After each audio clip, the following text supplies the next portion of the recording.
Now, when it comes to transitioning from an operator to an owner, a big question mark that you need to figure out is compensation structure. When you're bringing on great people, and I'm not talking about like pretty good people.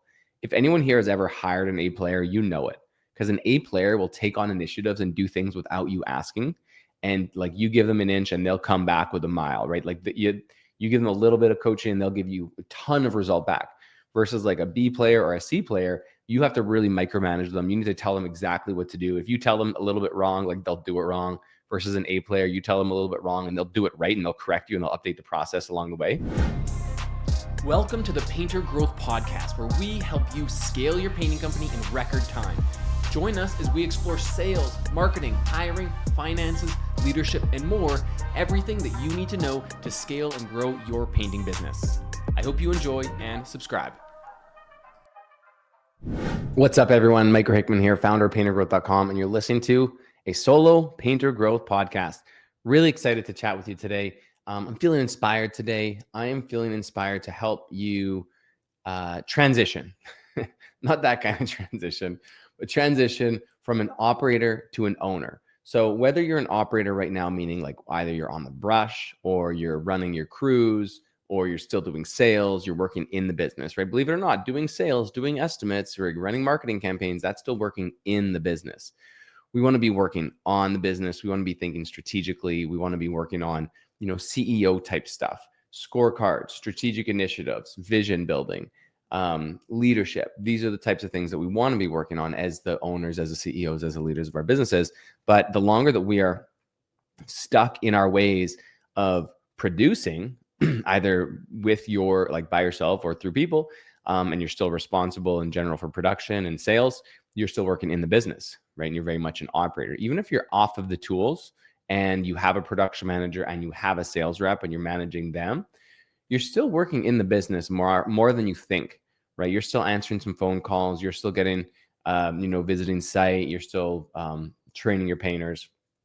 And so I want to teach you basically a little mindset shift and then a couple little skills or tactics that you can use to think about your time, think about what you're doing, how you're doing it, and how you can continue to delegate. I want to thank the sponsor of today's episode, HireBus. HireBus is founded by badass entrepreneur and friend of the show, Brandon Vaughn. And HireBus will help you hire the top 3% of applicants, whether you're looking for painters, production managers, sales reps, administrators, or whatever role you need to hire.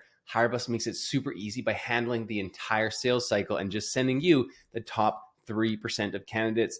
They also have some really crazy behavioral analytical tools where you can go and see exactly the preferences of the people you're hiring. So check out the link in the description. HireBus has a special deal for listeners of the podcast. Let's get back to it. So as I build my business, in my businesses, this one currently and in the past, it's like you continue to build and you get to a point where the things that you need to delegate feel really difficult, if not impossible to delegate. And everyone gets to this point everyone gets to this stage at some point where it's like, oh, the next thing that I need to delegate is like, I have to do it. It has to be me. Whether you're just getting started and you're like, oh, I have to be the one painting, or I have to be the one doing the walkthrough, right? Or maybe I have to be the one doing the estimates because no one else knows how to explain the job to the client, right? No one else knows the handoff procedure from the customer or from the estimate to production. Or maybe I have to be the only one to train my painters because nobody else knows how to train my painters the way that I know how to train them.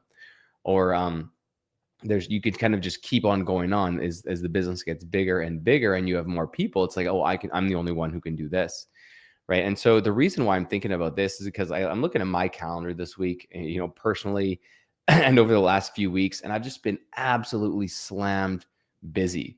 Whether it's, meeting with strategic partners or doing podcasts or meeting with my team, doing one-on-ones, creating, working on different initiatives. I mean, the thing I really like to do is build. I like to build things. I like to work on long-term initiatives, build a program, work with my leaders to, map out long-term marketing initiatives and strategic direction. Like I really like that kind of thing. But, I was just looking at my week and I have like 8 one-on-one meetings and I have 4 podcast episodes and I have a few 3 or 4 solid 1 or 2 hour team meetings. And so I just have a lot of stuff going on and I really dwindles down the time that I get to spend on the projects that I want to work on and that I need to work on for the business. And what that ends up bleeding into is my evening time. So really every night last week, every night, so far this week, I kind of work after I put the kids down from like 8 until 10. And that's not ideal, because that time should be, reserved for time with my wife and hanging out, and just relaxing and unwinding. But I've had to work because I'm just in a season right now. We're kind of in between leadership hires, getting more things off of my plate. But I've had the mindset a couple of times, like the thought creep through my mind, where some of the tasks that I'm doing, I'm just like, oh, you know what? This one has to be me. Yeah, you know what? This one has to be me too. And it only has to be me right now based on the team that I have. But if I can kind of condense all of the things that I'm doing, maybe there is a role that I can hire to take a lot of what I'm doing. And this is how I want you guys to think about it. Because I've said it before, I'll say it again, your business is limited by your ability to delegate more and more complex tasks. And there's no limit to the level of tasks you can delegate. I always think to the biggest corporations, think of like Elon Musk, for example. He doesn't delegate, a few things. He delegates everything. He'll hire someone and he'll say, hey, I want you to build a supercomputer. I want you to put together a super cluster of 10,000 NVIDIA chips or whatever. And he hires someone, he gives them that directive and meets with them, probably 30 minutes a week and just guides them, make sure they're on track, gives them a little bit of advice here and there. But ultimately, from a very, very high level, he delegates incredibly complex tasks. So, right now I'm delegating things in a coaching business. How difficult can that be? You guys are delegating things in painting businesses. How difficult can that be? Right? So it's only limited by us on what we're willing to do and the risk that we're willing to take. So as your business grows, hopefully gross profit is staying sustainable. And what gross profit allows you to do is hire more people. But we want to be strategic about the types of people that we hire. A activity or an exercise that you can do is the time audit. And I'm actually doing a time audit again this week. It's been a few months since I've done it. And essentially, it's like every 15 minutes, you track what you did in the day. And then at the end of the week, you can go back, look at what you did. And now with AI, you can actually put your whole time audit into ChatGPT or into Grok. And you can say, hey, rate how I did on the week. Can you categorize my time? How much time did I spend on everything? What are the lowest priority activities I should not be doing anymore? And who should I delegate them to do? Is there any low-hanging fruit that I can get off of my plate? And so that's what I intend to do after this week. I'm going to do my time audit for the full 5 days, Monday to Friday, and I'm going to upload my time study into ChatGPT. And so I actually got Jesse to do this last week. And I wonder if I wasn't even thinking about bringing this up, but let me just pull it up here. So it basically took his and it told him the percentage that he was allocating to each type of business, each type of activity. So for Jesse, 31% of his week was coaching. Oh, that was the updated time allocation. Okay, so 31% coaching. He spent 23% building our programs, Blueprint and Momentum, 24% on strategy innovation, 9% on team meetings, 3% on operations, 5% on personal growth. Right. And there's a few things like kind of explain what he would prefer to do.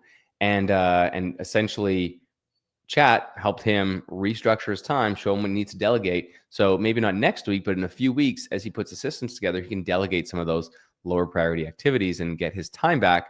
And more importantly, refocus that time on those higher leverage things. So basically, how does this work? Ultimately, you get that time audit, and I'll throw the spreadsheet below. You can use it and just start tracking what you're doing. You don't have to log into it every 15 minutes, but a couple of times a day, maybe 3 or 4 times a day, pop in there, update what you did on a 15-minute time slot. Be as detailed as you can with your descriptions. That's going to help the AI understand what everything means. And then do that for a whole week. Even 3-4 days is going to be helpful, but try to do it for the full 5 days. And what that is essentially going to do is identify the lowest priority things that you're doing. And what you can even do is just yourself is look at it and be like, okay, what am I spending my time on? And what are the low hanging fruit?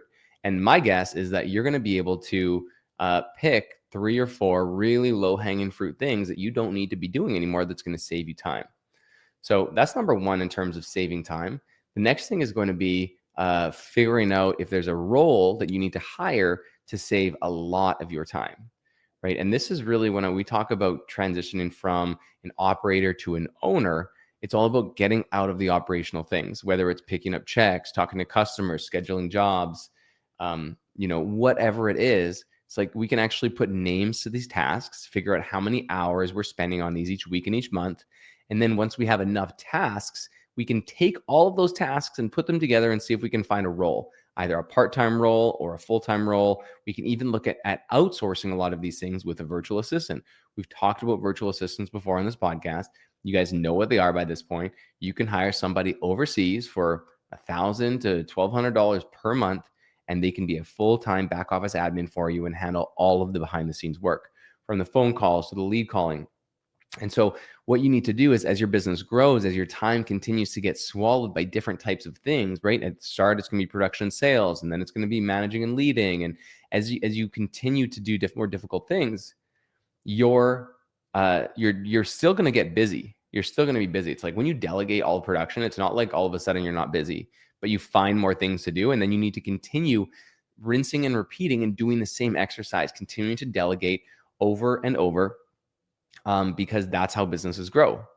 I like to think back to Jason Paris, for example. Jason Paris runs a $15 million per year painting company or owns a $50 million painting company and owns a holding company where they buy and sell painting businesses.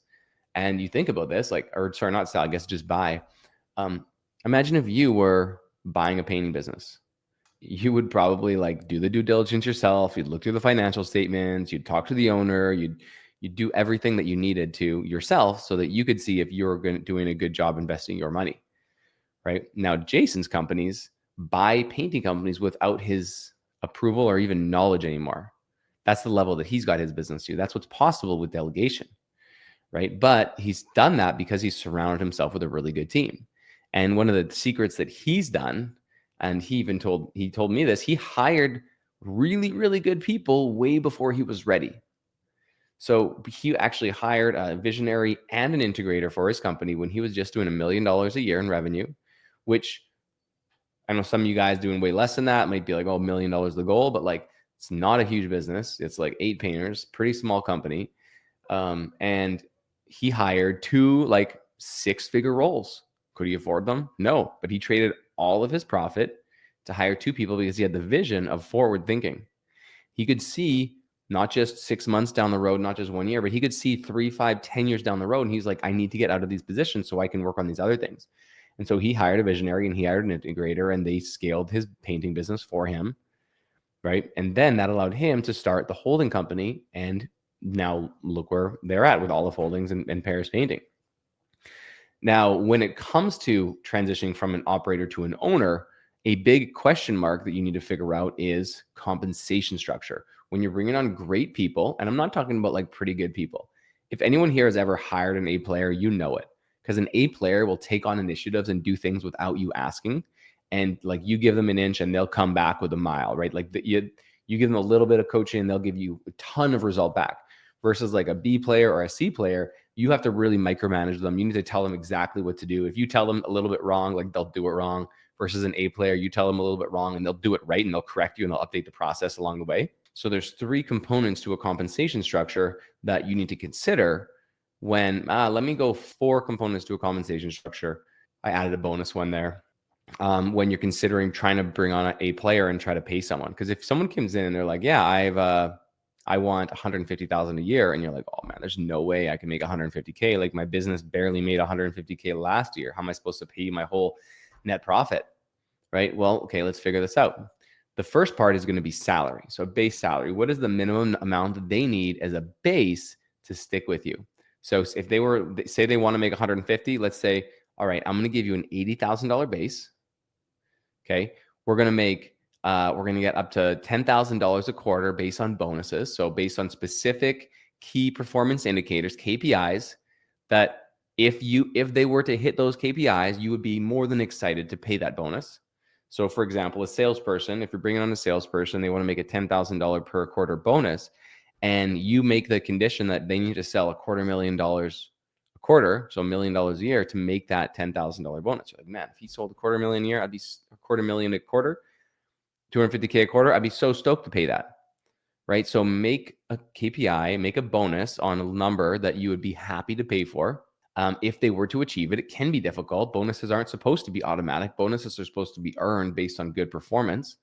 So like I have literally paid employees $30,000 in a single month before because they've crushed their goals. And that's more than a lot of your guys' businesses produce in a whole month. And one of my employees has earned that. Actually, multiple employees has earned that in a single month because they absolutely crushed, because they're A players and they do such a good job. So keeping that in mind. So number one is your salary. Number two is your bonus based on KPI, either monthly or quarterly, whichever depends on what they need. The amount of that bonus, basically the ratio of salary to bonus, is dependent on the person who's working in that position and how risk adverse they are. So if they're not very risk adverse, they want a bigger salary and a smaller bonus, well, their top end earnings are going to be more capped. Say that maybe if they want a 100K base and a 20K bonus total, so that would give them 120K.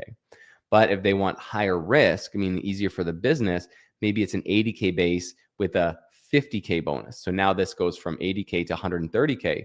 And then if they're really high risk and they really want to earn a lot because they know they can crush it, and you want people who are confident in themselves, maybe it's a 60K base and a 100K bonus, meaning they can make 160K a year, right? But again, they need to hit those KPIs in order to earn them. So the smaller base and the larger bonus means that they have a higher earning potential overall. Okay. So that's two. So we have salary, then we have bonus.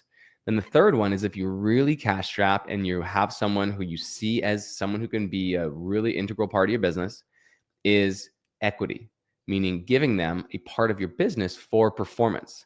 So if you hit these targets, you get your base, but instead of a bonus, or in addition to a bonus, if you really need to work on hitting a big salary for this great person, you can add in a few percent of equity.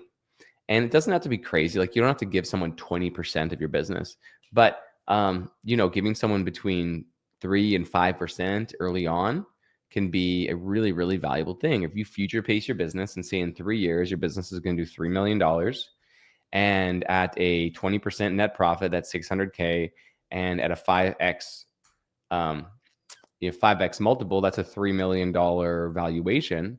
So 5% of that is $150,000. So giving away 5% of that business is worth a future return of potentially 150K. So that is a really easy way to get some of those big numbers for people if they share the vision with you. Okay. Be cautious about equity. You don't have to give it like full on equity right away, but what you can do is something called shadow equity, which is essentially like handshake deal. You have an actual written write up, but it's not through lawyers or anything. It's just like, you now own part of this business. If we were to sell the business, you get this much, and then also you get to participate in that much of profit sharing based on the level of equity that you have. Then the final little bonus is simply profit sharing. So adding in a percent of net profit sharing, not gross profit, net profit sharing after all expenses on a quarterly or annual basis if they hit their KPIs.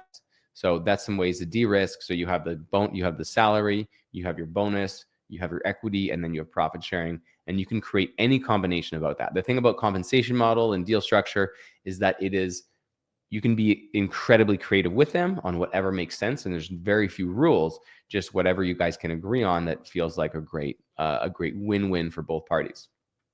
So main thing here is when you're going from an operator to an owner, you need to really think systematically. Number one, understanding what you're doing with your time, never being attached to any skills or any tasks that you're doing. Delegate ruthlessly, hire before you're ready. Because the quicker that you hire these A players to take on these activities that you're doing, the quicker you're going to be able to elevate yourself and work on the next level of tasks. And sometimes you might not even know what's coming down. You might not know what you need to do next. But if you just trust the process, get rid of the activities that you're doing by hiring someone and delegating, train them as good as you can, spend a ton of time training them, as much as 3 months training a single position, like a production manager or sales rep or general manager. And that'll free you up so that you can do what you want to do after that. Hopefully that was great, guys. It was nice chatting with you, and we'll see you in the next one. Thanks for listening to the Painter Growth Podcast. If you want to grow your painting business, go to www.paintergrowth.com or click on the top link in the description. Talk soon.